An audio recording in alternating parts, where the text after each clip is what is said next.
नमस्कार विद्यार्थी मित्रांनो, स्वागत आहे तुमचं सारथी स्पर्धा परीक्षा केंद्राच्या यूट्यूब चॅनलवर। मित्रांनो, मी संजय बिडवे, समृद्ध मराठी व्याकरण या पुस्तकाचा लेखक, ठीक आहे। आणि माझा मराठी हा विषय शिकवण्याचा, विविध स्पर्धा परीक्षांना शिकवण्याचा जो अनुभव आहे तो 26 वर्षाचा आहे, ठीक आहे। आणि आज थंबनेलवरून तुमच्या लक्षात आलं असेल की आपल्याला काय बघायचं आहे, तर टीसीएस पॅटर्न नेमका काय आहे आणि या टीसीएस पॅटर्न मध्ये नेमक्या कोणत्या टॉपिकवर, कोणत्या घटकावर प्रश्न विचारले जातात, ठीक आहे। मार्केटमध्ये अनेक व्हिडिओ तुम्ही बघितले असतील, अनेक यूट्यूब चॅनलवर बघितले असतील, परंतु मी या सर्वच परीक्षांमधून गेलेलो आहे, ठीक आहे। 26 वर्षापासून या सर्व परीक्षांचं ॲनालिसिस केलेलं आहे। इवन तलाठी भरती किंवा सरळ सेवा भरती, ठीक आहे, जेव्हा निवड मंडळ होते तेव्हा काय पॅटर्न होता, ठीक आहे, जेव्हा जिल्हा प्रशासन त्या एक्झाम कंडक्ट करायचे त्यावेळेला काय पॅटर्न होता, ठीक आहे, महापोर्टल द्वारे या परीक्षा घेतल्या जायच्या तेव्हा काय पॅटर्न होता, आणि आता टीसीएस कडे ह्या परीक्षा गेलेल्या आहेत, ठीक आहे। आता नेमकं टीसीएस पॅटर्न नेमकं काय आहे, ठीक आहे। बऱ्याच जणांनी मार्केटमध्ये अशी भीती पण पसरवली आहे की टीसीएस पॅटर्न, आयबीपीएस पॅटर्न काहीतरी वेगळा आहे, लक्षात आलंय का? पण त्याच्यामध्ये घाबरण्यासारखं काही नाही। तुम्ही व्यवस्थित मागचे पेपर जर ॲनालिसिस केले असतील, ठीक आहे, तर तुमच्या पण लक्षात येऊ शकते। आणि मी तुमच्या पुढे जे काही मांडणार आहे हे आतापर्यंत टीसीएसने ज्या विविध एक्झाम घेतल्या, विविध परीक्षा घेतल्या, त्या परीक्षांच्या पेपरचं सूक्ष्म ॲनालिसिस करून, ठीक आहे, त्या आधारे आणि याच्यामध्ये सुद्धा जे बदल होत असतात, ठीक आहे, ते संभाव्य बदल काय असू शकतात, या सर्वांचा विचार करून, ठीक आहे, मी जे निष्कर्ष काढलेले आहेत, ठीक आहे, माझा जो एक अंदाज आहे, ठीक आहे, तो तुमच्यासमोर मी मांडणार आहे आणि निश्चितच याचा तुम्हाला फायदा होणार आहे। मित्रांनो, आता एक गोष्ट लक्षात घ्यायची आपल्याला की टीसीएस पॅटर्न, आयबीपीएस पॅटर्न, ठीक आहे, अलीकडे मार्केटमध्ये गेले तुम्ही तर कोणत्याही पुस्तकावर तुम्हाला ते दिसणार, बरोबर आहे।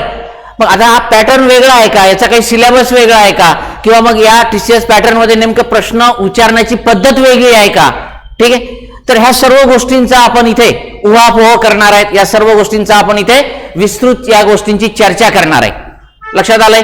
मग आता बघा, टीसीएस आणि आयबीपीएस पॅटर्न म्हणजे ह्या जे टीसीएस आणि आयबीपीएस आहेत, ठीक आहे, ह्या त्या परीक्षा कंडक्ट करणार आहेत, बरोबर। हा काही असा पॅटर्न नाही आहे, पण टीसीएस द्वारे ज्या परीक्षा घेतल्या जातात त्याच्यामध्ये नेमके कसे प्रश्न विचारले जातात, मग त्याला आपण पॅटर्न म्हणणार, बरोबर आहे। मग आता बघा, सिलेबस काय हा एक कळीचा मुद्दा असतो। एक गोष्ट लक्षात घ्या, कुठलीही स्पर्धा परीक्षा जर असेल, मी मराठीच्या बाबतीत बोलणार आहे अर्थातच, कुठलीही स्पर्धा परीक्षा असेल, ठीक आहे, महाराष्ट्र शासनाकडून कंडक्ट केल्या जाणाऱ्या सर्वच परीक्षा, मग ते महाराष्ट्र लोकसेवा आयोगाच्या असतील, ठीक आहे, किंवा इतर डिपार्टमेंटल असतील, इतर सरळ सेवा असतील, तुमची कंबाईन बी असेल, कंबाईन सी असेल, ठीक आहे, या सर्वच परीक्षा यांचं मराठी ग्रामरचं, ठीक आहे, मराठी व्याकरणाचं जे सिलेबस आहे ते जवळपास सारखं आहे। पण फरक कुठे पडतो की कोणत्या परीक्षेमध्ये नेमकं कुठल्या टॉपिकवर भर दिला जातो, कोणत्या टॉपिकवर आपण भर द्यायला पाहिजे, आणि टॉपिकवर भर द्यायचं तर सोडा, पण आपण नेमकं कोणत्या अँगलने अभ्यास करायला पाहिजे, कारण प्रत्येक परीक्षेमध्ये प्रश्न विचारण्याची जी पद्धत आहे, ठीक आहे, ती वेगळी असते, ठीक आहे। हाच सिलेबस राज्यसेवेला आहे, हाच कंबाईन बी, कंबाईन सीला, आणि हाच सरळ सेवेला आहे।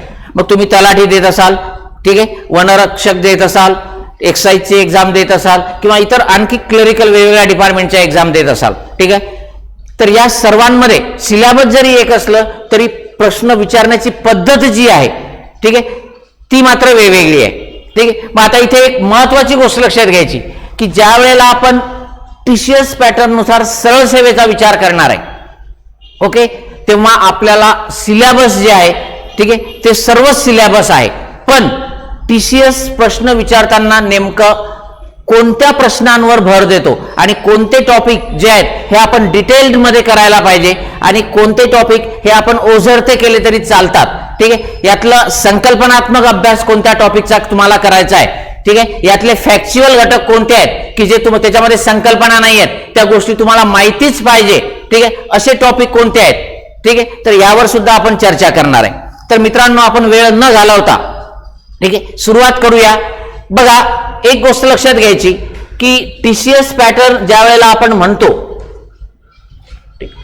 तर सर्वात महत्वाचं पहिला पॉइंट तुम्ही लक्षात ठेवायचा आहे, आणि तो म्हणजे टीसीएस जो पॅटर्न आहे त्या पॅटर्नमध्ये तुम्हाला जे प्रश्न विचारले जातात, ठीक आहे, त्या प्रश्नाचं स्वरूप जे आहे, हे स्वरूप आपण ज्याला अप्लाइड म्हणतो, उपयोजनात्मक, ठीक आहे. तर उपयोजनात्मक प्रश्न जास्त असतात आणि उपयोजनात्मक प्रश्न त्यावरच जास्त विचारले जातात की ज्या गोष्टी आपण दैनंदिन व्यवहारामध्ये वापरतो, ठीक आहे. म्हणजे आपल्या म्हणी असतील, आपले वाक्प्रचार असतील, आपण काही प्रॉपर शब्द जे आहेत ते चपकल बसणारे शब्द, ठीक आहे, ते कुठे वापरावे, कसे वापरावे, त्यांचं मिनिंग तर विचारतीलच आपल्याला, पण मिनिंग विचारण्यासोबतच तुम्हाला एखादं वाक्य दिलेलं असेल, ठीक आहे, आणि त्या वाक्यामध्ये तुम्ही नेमका कोणता प्रॉपर शब्द वापरता हे तिथे बघितलं जाते, ठीक आहे. मग इथे तुम्हाला मिनिंग माहिती असेल तरच प्रॉपर शब्द वापरला जाणार, लक्षात घ्या.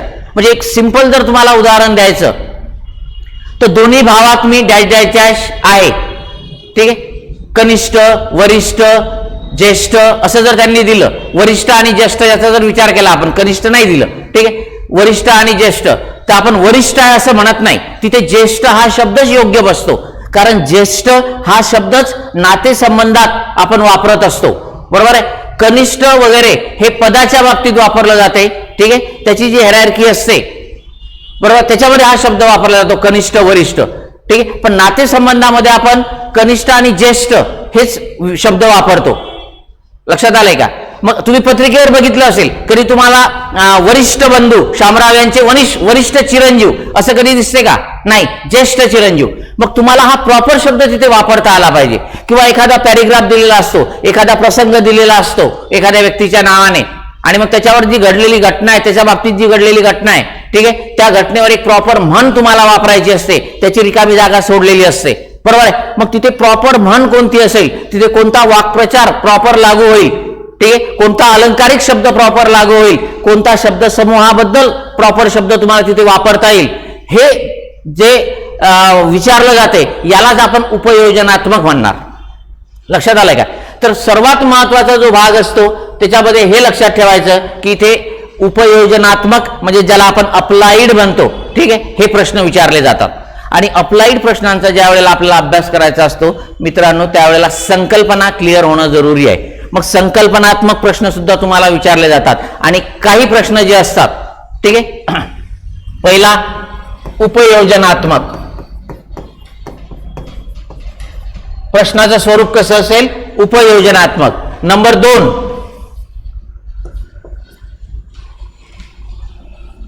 संकल्पनात्मक.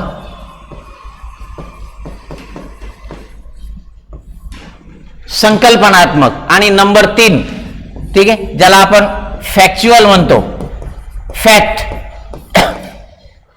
बरोबर आहे ना, ज्याला काय म्हणतो आपण फॅक्च्युअल प्रश्न म्हणतो ना आपण, फॅक्ट, ठीक, म्हणजे ते तुम्हाला माहितीच पाहिजे, त्याच्यामध्ये काही संकल्पना नाही, काही नाही, ते प्रश्न तुम्ही वाचलेलेच पाहिजे, तिथे तुम्हाला टोला मारता येणार नाही, ते तुमच्या वाचनातून गेलेलंच असायला पाहिजे, किंवा जे तुम्हाला पाठ करावं लागेल, वारंवार वाचावं लागेल. तर अशा ज्या गोष्टी आहेत, अशा 3, ठीक आहे, स्वरूपामध्ये तुम्हाला संपूर्ण पेपर असेल, बरोबर आहे. मग याच्यामध्ये फार लेंदी प्रश्नही नसतात, हे पण लक्षात घ्यायचं. TCS एक्झाम म्हटली, ठीक आहे, की राज्यसेवेमध्ये किंवा इतर कंबाईन बी मध्ये वगैरे जे लेंदी प्रश्न असतात, वाचायला वेळ जातो वगैरे, असं काही नसते, ठीक आहे.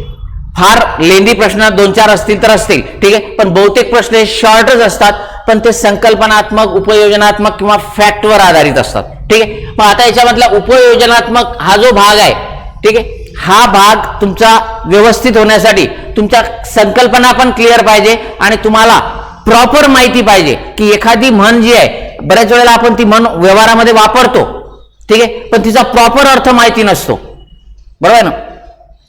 मग आपलं कन्फ्युजन होते आणि पर्यायावरून जास्त कन्फ्युजन होते. तर अशा वेळेला तुम्हाला तो प्रॉपर शब्द वापरता यायला पाहिजे, ठीक आहे, प्रॉपर म्हण तिथे वापरता आली पाहिजे, प्रॉपर अलंकारिक शब्द तिथे वापरता आला पाहिजे. तर हे लक्षात घ्यायचं, ठीक आहे. मग संकल्पनात्मक ज्या गोष्टी आहेत, आता मराठीमध्ये मराठी व्याकरणाचा ज्या वेळेला आपण अभ्यास करतो तेव्हा तुमच्या संकल्पना क्लिअर असणं जरुरी आहे. आता TCS पॅटर्न मध्ये लक्षात घ्या, असा एकही पेपर नाही की ज्या पेपरमध्ये प्रयोगावर प्रश्न नाही, बरोबर आहे. मग आता बऱ्याच विद्यार्थ्यांना या विषयाची भीती वाटते. भीती का वाटते? संकल्पना क्लिअर नाहीत. आणि TCS ला माहिती आहे, TCS पॅटर्न जो आहे, ठीक आहे, त्या पेपर सेट करणाऱ्यांना माहिती आहे की एखाद्या विद्यार्थ्याला जर प्रयोगावरचं उदाहरण येत असेल तर याचा अर्थ त्याच्या शब्दाच्या जाती, त्याची विभक्ती, त्याला वाक्यातील कर्ता ओळखता येतो, कर्म ओळखता येते, क्रियापदाचा प्रकार ओळखता येतो. लक्षात आलं का? ह्या संकल्पना क्लिअर असल्याशिवाय तुम्हाला प्रयोग ओळखताच येणार नाही. लक्षात आलंय का? मग याच्यामध्ये फार डीप मध्ये जात नाहीत ते. लक्षात घ्या, प्रश्न हे वरवरचेच असतात, परंतु तुमच्या संकल्पना ज्या आहेत ह्या संकल्पना क्लिअर झाल्या की नाही ते बघितलं जातं. लक्षात आलंय का? आणि म्हणून विद्यार्थी काय करतात की आतापर्यंत कोणत्या भागावर प्रश्न आलेले आहेत? प्रयोग. बरोबर आहे. मग प्रयोग करण्यासाठी काय काय करावं लागतं हे तुम्हाला माहिती असणं जरुरी आहे. जर तुम्हाला प्रयोग ओळखायचा असेल तर वाक्यातील कर्ता कर्म ओळखता आलं पाहिजे, क्रियापदाचा प्रकार ओळखता आला पाहिजे, तुम्हाला विभक्ती ओळखता आली पाहिजे. बरोबर आहे. तरच तुम्हाला प्रयोग सोडवता येतील. अन्यथा डायरेक्ट तुम्ही प्रयोगाचा अभ्यास किंवा प्रयोगाचा प्रश्न सोडवायला गेले, ठीक आहे, तर ते प्रश्न की आपण पाठ करू शकत नाही. कोणतं वाक्य विचारतील हे याला काही बंधन नसते, लिमिट नसते. ठीक आहे, की आपण वाचलेलंच वाक्य परीक्षेमध्ये येईल. ठीक आहे, एखादी शालेय किंवा विद्यापीठाची परीक्षा नसते, हे लक्षात घ्या. म्हणजे इथे तुम्हाला संकल्पना क्लिअर होणं जरुरी आहे. बरोबर आहे. आणि मग ह्या संकल्पनात्मक अभ्यास पाठांतराने होत नसतो. हा, पाठांतर कोणतं करणार तुम्ही? आपण जे फॅक्ट आहे, ठीक आहे, म्हणजे मराठीतील महत्वाचे लेखक आणि त्यांची टोपण नावे. बरोबर आहे. मग हे तुम्हाला फॅक्च्युअल नॉलेज आहे, हे तुम्हाला माहितीच पाहिजे, हे तुम्हाला वारंवार वाचावंच लागेल. ठीक आहे. महत्वाचे लेखक, त्यांची टोपण नावे, त्यांचं महत्वाचं साहित्य, त्यांना महत्वाचे मिळालेले पुरस्कार, ठीक आहे, साहित्य संमेलनाबद्दलची माहिती, नाट्य संमेलनाबद्दलची माहिती, ठीक आहे, कादंबरीकार कोणते, नाटककार कोणते, बरोबर आहे ना, प्रवास वर्णन कोणाचं आहे, आत्मचरित्रे, प्रमुख जे काही व्यक्ती आहेत त्यांचं आत्मचरित्रे कोणते, तर हे तुम्हाला माहिती पाहिजे. हे फॅक्च्युअल नॉलेज आहे आणि याच्यामध्ये शिकवण्यासारखं नसते. लक्षात आलंय का? तर हे तुम्हाला वारंवार वाचायचं असते, हे लक्षात घ्या. मग हे फॅक्च्युअल नॉलेज म्हणतो आपण, फॅक्टवर आधारित. ठीक आहे. मग त्याच्यामध्ये या सर्व गोष्टी आल्या मराठी साहित्याच्या संदर्भातल्या. ओके. आता संकल्पनात्मक क्लिअर झालं तुमचं की तुम्हाला उपयोजनात्मक सुद्धा क्लिअर होत असते. मग म्हणी, वाक्प्रचार, शब्दसमूह हा कुठल्याही परीक्षेतला महत्वाचा भाग असतो. ठीक आहे, हेही तुम्हाला माहिती आहे. मी तुम्हाला तो भाग जो आहे, ठीक आहे, याचे 3 भाग करून पण दाखवणार आहे. ओके, की नेमकं तुम्हाला कोणकोणत्या भागावर किती किती प्रश्न असतील हे पण मी तुम्हाला सांगणार आहे. पण मला इथे सांगायचं काय की तुम्हाला TCS पॅटर्न म्हणजे काय, ठीक आहे, तर हा काही वेगळा पॅटर्न आहे, काहीतरी गोंधळून जाण्याची गरज नाही. फक्त ह्या गोष्टी तुम्हाला लक्षात घ्यायच्या आहेत. मग बरेच विद्यार्थी काय करतात, एखाद्या टॉपिकवर प्रश्न येतच नाही, ठीक आहे, मग तो टॉपिक करायचाच नाही. पण त्या टॉपिकचा संबंध हा इतर टॉपिक सोबत असतो आणि ज्या टॉपिकवर TCS मध्ये प्रश्न विचारतात त्यासाठी तुमच्या आधीचे टॉपिक झालेले असणं जरुरी नाही. प्रत्येक टॉपिकवर प्रश्न येईलच असा नाही, परंतु त्या टॉपिकचा उपयोग तुम्हाला इतर टॉपिकवरील प्रश्न सोडवण्यासाठी होत असतो. मित्रांनो, हे लक्षात घ्या. बरोबर आहे. तर मला सांगायचं एकच की गोंधळ न करता प्रश्नाचं स्वरूप, तुम्ही मागचे प्रश्न जर बघितले तरी सुद्धा तुमच्या लक्षात येऊ शकतं. ठीक आहे. फक्त त्याला सूक्ष्म अनालिसिस तुम्हाला करावे लागेल. बरोबर आहे. वरवर पाहून जमणार नाही. तुम्हाला नोटबुक घेऊन बसावं लागेल, वेगवेगळे पेपर बघावे लागतील, प्रश्नाचं स्वरूप कसं आहे, कोणत्या टॉपिकवर किती प्रश्न विचारलेले आहेत, या सर्वांचा अभ्यास केला तर एक ढोबळ अनुमान तुम्हाला येतो. ठीक आहे, की नेमके कोणते टॉपिक आपण जास्त करायला पाहिजे, ठीक आहे, आणि कोणत्या टॉपिकवर थोडंसं कमी भर द्यायला पाहिजे, म्हणजे जेणेकरून आपल्याला पैकीच्या पैकी मार्क्स मिळू शकतील. लक्षात आलंय का? तर ॲनालिसिस करणं ही सुद्धा एक याला मेथड असते, हे काही वेगळं सांगायची गरज नाही. आणि तुम्ही प्रॉपर ॲनालिसिस करायचं असते आणि ते स्वतः करायचं असते. बरोबर आहे ना? कोण काय सांगतो यापेक्षा तुम्ही स्वतः ॲनालिसिस केलं तरी सुद्धा तुम्हाला या गोष्टी कळू शकतात. आणि जो योग्य प्रकारे ॲनालिसिस करणार, विश्लेषण करणार, त्या सर्वांचं एकच मत येणार. कारण तांत्रिकदृष्ट्या, टेक्निकली ज्याला म्हणतो आपण, शास्त्रीय दृष्ट्या ते ॲनालिसिस व्हायला पाहिजे. एखाद्या पेपरवरून ते होत नाही, हे पण लक्षात घ्या. वेगवेगळ्या विभागाकडून घेण्यात येणाऱ्या परीक्षा, त्या प्रश्नांचं स्वरूप कसं आहे, ठीक आहे, यावरून ते प्रश्नपत्रिका सेट करणाऱ्याची मानसिकता काय आहे, ठीक आहे, किंवा त्याला तो कशावर भर देतो, त्यांना काय नेमकं अपेक्षित आहे, ह्या सर्व गोष्टी तुम्हाला कळणं अत्यंत महत्वाचं आहे. आणि बरेचदा काय होतं की जे नवीन विद्यार्थी असतात, ठीक आहे, गोंधळलेले विद्यार्थी असतात, बरोबर आहे, त्यांना हे ॲनालिसिस जमत नाही. आणि म्हणूनच ठीक आहे, मी हे सर्व तुम्हाला सांगण्याचा इथे काय केलेलं आहे, प्रयत्न केलेला आहे. ओके. मग आता बघा, आपण TCSचं सिलेबस जे आहे, हे सिलेबस 3 भागामध्ये आपण विभागणार. किती भागामध्ये विभागणार आपण? 3 भागामध्ये. किती भागामध्ये? 3. बघा, त्याच्यामधला पहिला भाग जर आपण घेतला, ठीक आहे, त्याच्यामधला पहिला भाग जर आपण घेतला तर तो असेल नंबर 1, ठीक आहे. किंवा आपण असं करू, त्याला मराठी याला 3 भागामध्ये विभागू, ठीक आहे. त्यातला तिसरा भाग जो असतो तो असतो उतारा, ठीक आहे. हा उतारा एकदम सिंपल असतो, लक्षात घ्या. आणि उतारा वाचताना सुद्धा, ठीक आहे, तुम्हाला फार लांब लचक किंवा किचकट असा उतारा नसतो, ठीक आहे. हे किचकट उतारे वगैरे तुमच्या राज्यसेवेला किंवा मग तुमच्या काय म्हणता येईल तुम्हाला आपली जी हे असते ना बुद्धिमत्ता चाचणीमध्ये राज्यसेवेला, बरोबर ना, सीसॅट, तर त्या सीसॅट मधले उतारे जे असतात तेवढे टीडीएस, तेवढे किचकट उतारे नसतात. उतारा हा तुम्हाला त्या भाषेचं योग्य आकलन होते की नाही आणि ते आकलन झाल्यानंतर तुम्हाला त्यावरील प्रश्नाची उत्तरे देता येत आहेत का नाही हे बघितलं जातं. आणि उत्तरे तेव्हाच देता येतात जेव्हा तुम्हाला त्याचं आकलन होते, त्या उतार्यामध्ये लेखकाला नेमकं काय म्हणायचं आहे, ठीक आहे, हे तुमच्या लक्षात आलं की तुम्हाला त्या उतार्याला शीर्षक पण देता येते, बरोबर आहे. मग याच्यामध्ये 4 किंवा 5 प्रश्न असतात. त्यातला एक प्रश्न जो असतो शीर्षकाचा, ठीक आहे, तो थोडासा कठीण असतो, कारण आपण सर्वसाधारण अँगलने तो पॅरेग्राफ वाचतो, उतारा वाचतो आणि मग आपल्याला सर्वच शीर्षक योग्य आहेत असं वाटायला लागतं, बरोबर आहे. मग हेच टाळण्यासाठी तुम्हाला वारंवार उतारा वाचून, एखादा उतारा वाचून त्या उतार्याचं आकलन, त्याच्यावर चिंतन मनन करणं जरुरी आहे. प्रॅक्टिकली, ठीक आहे, त्याची प्रॅक्टिस केली, ठीक आहे, तर तुम्हाला उतारावरचे पैकीच्या पैकी मार्क्स मिळतात. ओके. आणि उतारा वाचताना सुद्धा काय करायचं की आधी उतारा वाचल्यापेक्षा आधी प्रश्न वाचायचे, त्या प्रश्नाचे पर्याय सुद्धा वाचायचे, ठीक आहे. हे काळजीपूर्वक एकदा वाचले की आपल्या ते 4-5 प्रश्न आणि त्याचे पर्याय जे आहेत ते आपोआप आपल्या लक्षात राहतात आणि मग उतारा वाचायला सुरुवात करायची, ठीक आहे. आणि उतारा वाचायला सुरुवात केल्यानंतर तुम्ही जे 5 प्रश्न आहेत ते 5 प्रश्न आणि त्याची पर्याय पण वाचलेले आहेत, ठीक आहे. 100% सांगतो तुम्हाला त्या 5 पैकी 3 ते 4 प्रश्नांची उत्तरे तुम्हाला पहिल्या वाचनामध्येच येतात आणि राहिलेले जे 2 प्रश्न आहेत त्यासाठी तुम्हाला पुन्हा तो वाचायची किंवा पुन्हा ते कुठे आहे ते बघायची गरज पडेल, ठीक आहे. म्हणजे कमी वेळामध्ये हे प्रश्नाचे उत्तर आपल्याला मिळतात. काय होतं की उतारा हा सिंपल विषय आहे, याला काही प्रॅक्टिस करण्याची गरज नाही असा विद्यार्थ्यांचा गैरसमज होतो आणि मग इथे उत्तरच चुकतात. कारण उतार्याची सुरुवात काहीतरी वेगळीच असते आणि त्यावरून सुरुवातीला काहीतरी वेगळंच सांगितलेलं असते आणि शेवटी निष्कर्ष काहीतरी वेगळाच काढलेला असतो, ठीक आहे. मग आपण सुरुवातीच्याच ओळी वाचल्या आणि प्रश्नाचं उत्तर लिहिलं ते चुकू शकते. त्यामुळे संपूर्ण उतारा वाचल्यानंतरच एखाद्या प्रश्नाचं उत्तर द्यायचं, तिथे गडबड करायची नाही, ठीक आहे. हे महत्वाचं आहे. त्यामुळे हा विषय जो आहे हा काही फार महत्वाचा नाही आहे, पण ठीक आहे निश्चितच याला दुर्लक्षित करून चालणार नाही.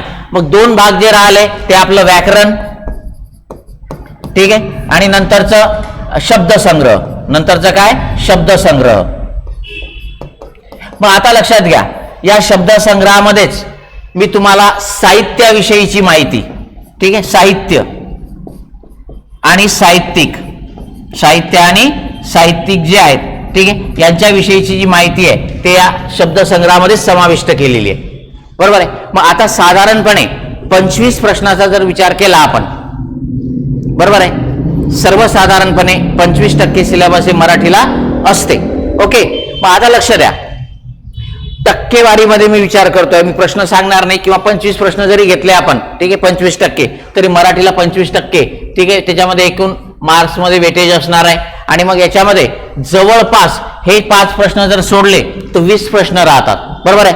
त्यातले जवळपास 12 प्रश्न, ठीक आहे, 12 ते 15 प्रश्न जे आहेत हे तुम्हाला शब्दसंग्रहावर असतील आणि राहिलेले, ठीक आहे, राहिलेले जे प्रश्न आहेत 10 ते 13 प्रश्न, बरोबर आहे ना, 10 ते 13 प्रश्न, 12 प्रश्न, ठीक आहे. तर हे जे प्रश्न आहेत राहिलेले, ठीक आहे, हे कशावर असणार आहेत, व्याकरणावर असणार आहेत. हे कशावर असणार आहेत. आता हा जो आहे ह्या गोष्टी कमी जास्त आहेत, तुम्ही जर पेपर अनालिसिस केलं तर थोडासा फरक पडतो, ठीक आहे. 12 ते 15 आहेत, हे 10 पण होऊ शकतात, ठीक आहे. 25 पैकी आपण हे 5 तर काढून टाकले तर 12 ते 15 पण असू शकतात किंवा इथे 8 ते 10 पण होऊ शकतात. पण जर तुम्ही मार्क्स किंवा प्रश्नांचा विचार केला तर हे दोन्ही भाग जे आहेत हे जवळपास सारखेच आहेत असं तुम्हाला म्हणता येईल. फक्त थोडंसं पारडं झुकलेलं असते ते शब्दसंग्रह आणि साहित्यविषयक माहिती, ठीक आहे. पण आपल्याला हे दुर्लक्षित करून चालता येणार नाही, कारण हे फॅक्च्युअल नॉलेज आहे, हे बऱ्याच विद्यार्थ्यांनी पाठही केलेलं असते, बरोबर आहे. मग खरी तुम्हाला जे मार्क्स मिळणार आहेत, खरे जे गुण मिळणार आहेत, किंवा इतरांच्या स्पर्धा परीक्षेचं एक गमक तुम्हाला माहिती असेल, बरोबर आहे ना, की इतरांना जे येते ते आपल्याला यायलाच पाहिजे, आणि ते आपल्याला आलं तर त्याच्यात कुठलाही पुरुषार्थ नाही, त्याच्यातून आपल्याला काहीच फायदा नाही, फक्त आपण इतरांच्या सोबत राहणार. पण आपल्याला इतरांच्या सोबत राहून चालणार नाही, आपल्याला इतरांच्या पुढे जायचं आहे. ठीक आहे, आणि पुढे जाण्यासाठी तुम्हाला हा जे संकल्पनात्मक भाग आहे व्याकरणाचा, हाच सर्वात जास्त तुम्हाला साथ देणार आहे. ठीक आहे, कारण हे जे आहे हे विद्यार्थी वाचतात, अक्षरशः पाठ करतात. ठीक आहे, रट्टा मारून पाठ करणारे विद्यार्थी सुद्धा आहेत, मग त्यांना हे जमू शकते. ठीक आहे, बरोबर आहे, आणि ते आपल्यालाही जमू शकते अभ्यास करणाऱ्या विद्यार्थ्यांना. पण रट्टा मारणाऱ्या विद्यार्थ्यांना संकल्पनात्मक, ठीक आहे, या भागामध्ये मात्र त्यांचा कमी मार्क्स पडतात. मग आपल्याला इथे चान्स आहे, इथे वाव आहे इतरांच्या पुढे जाण्याचा. ठीक आहे, स्पर्धा परीक्षेमध्ये इतरांना जे प्रश्न येतात ते तुम्हाला आले तर तुम्ही त्यांच्या सोबत राहता, पण इतरांना जे येत नाहीत ते तुम्हाला आले तर तुम्ही त्यांच्या पुढे जाता. ठीक आहे, इतरांना, सर्वसाधारण विद्यार्थ्यांना इतर एखादा प्रश्न येत नसेल आणि तो जर तुम्हाला आला तर तुम्ही हजारो विद्यार्थ्यांच्या पुढे जाता, हे लक्षात घ्या. आणि मग स्पर्धा परीक्षेमध्ये तुम्हाला हेच नेमकं हेरायचं असते. लक्षात आलंय का? आणि मग या व्याकरणामध्ये जे काही टॉपिक आहेत बघा, आता टॉपिक जर तसे काढले तर व्याकरणाच्या सिलेबसमध्ये, ठीक आहे, साधारणपणे 25 ते 28 टॉपिक. ठीक आहे, म्हणजे आता टॉपिकमध्ये काही जण सब टॉपिकला वेगळा टॉपिक मानतात वगैरे. ठीक आहे, तर 25 ते 26 टॉपिक जे आहेत, वेगवेगळे चॅप्टर्स जे आहेत, प्रकरणं जे आहेत, हे आहेत. ठीक आहे, मग यातला कशावर आपल्याला भर द्यायचा आहे, ठीक आहे, लक्षात घ्या.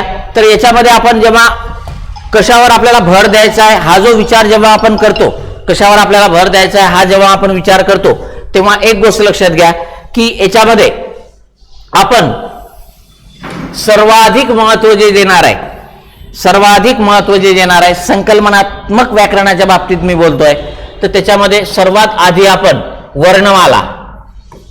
ठीक आहे, मग आता वर्णमालेमध्ये जे नवीन बदल झालेले आहेत, 10 नोव्हेंबर 2022 महाराष्ट्र शासन मराठी विभाग यांचा एक नवीन GR आलेला आहे आणि त्याच्यामध्ये त्यांनी अनेक बदल केलेले आहेत. ठीक आहे, तर हे बदल जे आहेत हे तुम्हाला माहिती असणं जरुरी आहे, त्यावर प्रश्न येऊ शकतो. आणि तसंही वर्णमाला या प्रकरणाचा तुम्ही डिटेल अभ्यास केला नाही तर तुम्हाला संधी सोडवता येणार नाही. ठीक आहे, म्हणजे हे एकमेकावर अवलंबित असणारे प्रकरण आहेत, त्यामुळे वर्णमाला महत्वाचं आहे. त्याच्यानंतर संधी, ठीक आहे, हे प्रकरण महत्वाचं आहे. संधी केवळ वाचून चालत नाही, तुम्हाला कोणत्या नियमावरचं उदाहरण आहे, ठीक आहे, एखाद्या उदाहरणात नेमका कसा संधी झालेला आहे, कोणते वर्ण एकत्र येऊन कोणता नवीन वर्ण तयार झालेला आहे, हे पण माहिती असणं जरुरी आहे. आणि त्याच्यानंतर तिसरं महत्वाचं प्रकरण आहे शब्दाच्या जाती. शब्दाच्या जाती, ठीक आहे, कारण शब्दाच्या जाती जर तुम्हाला माहिती नसतील, बरोबर आहे, तर तुम्हाला प्रयोग समजणार नाही, तुम्हाला समास समजणार नाही.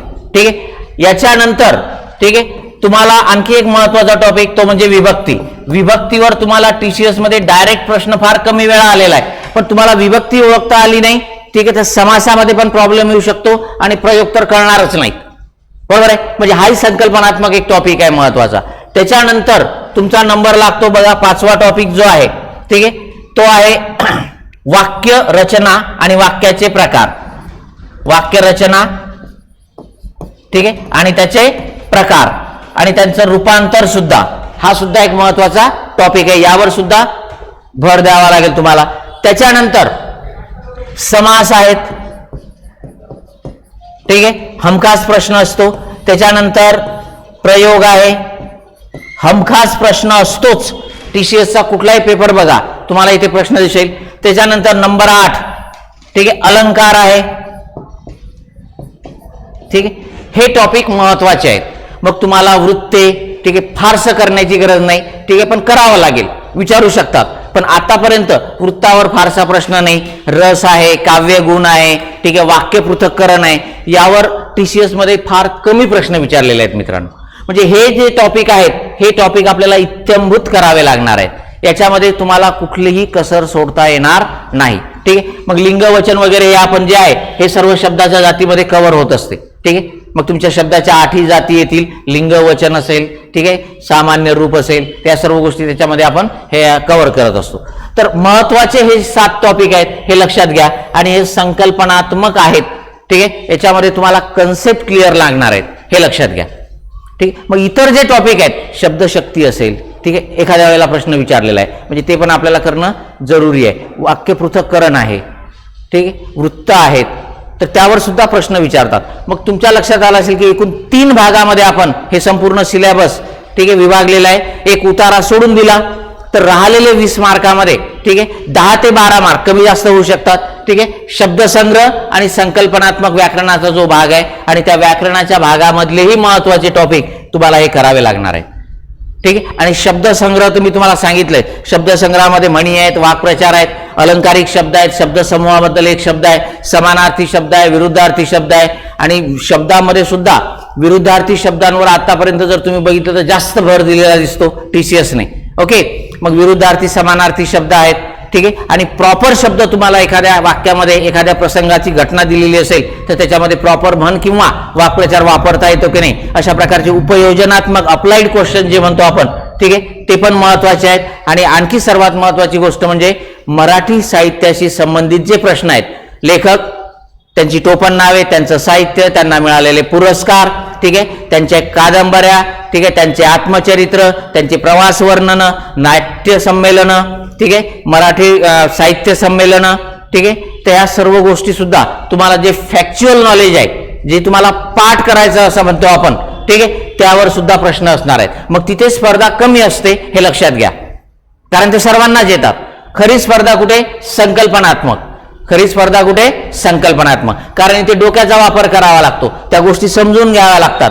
मग सर्वसाधारण विद्यार्थी इथे कमी पडतो, मग तिथेच आपण आपल्याला काय करायचं असते? पुढे जायचं असते, आणि ती आपल्यासाठी एक संधी असते. ठीक आहे, तर मित्रांनो, एकंदरीत तुमच्या हे सर्व लक्षात आलं असेल की नेमकं TCS पॅटर्न काय आहे आणि या पॅटर्न मध्ये नेमका कशावर भर द्यायचा आहे. ठीक आहे, सिलेबस जरी सर्व स्पर्धा परीक्षाचं मराठी व्याकरणासाठी सारखं असलं तरी आपल्याला या भागांवर संकल्पनात्मक, ठीक आहे, कारण हे फॅक्च्युअल सर्वच जण करणार आहेत, उतारे सर्वच जण सोडवणार आहेत, पण संकल्पनात्मक सोडवताना तुमचा कस लागतो आणि इथेच मराठीमध्ये तुम्हाला किती मार्क्स पडतात हे ठरते. मित्रांनो, लक्षात आलंय? तर एकंदरीत TCS पॅटर्न म्हणजे काय आणि आपण काय करायला हवं, ठीक आहे, आणि काय करताना आपण कोणत्या गोष्टीकडे कमी लक्ष द्यायचं आणि कोणत्या गोष्टीकडे जास्त लक्ष द्यायचं हे तुमच्या एकंदरीत लक्षात आलं असेल. ठीक आहे, तर इथे आपण थांबूया, भेटूया.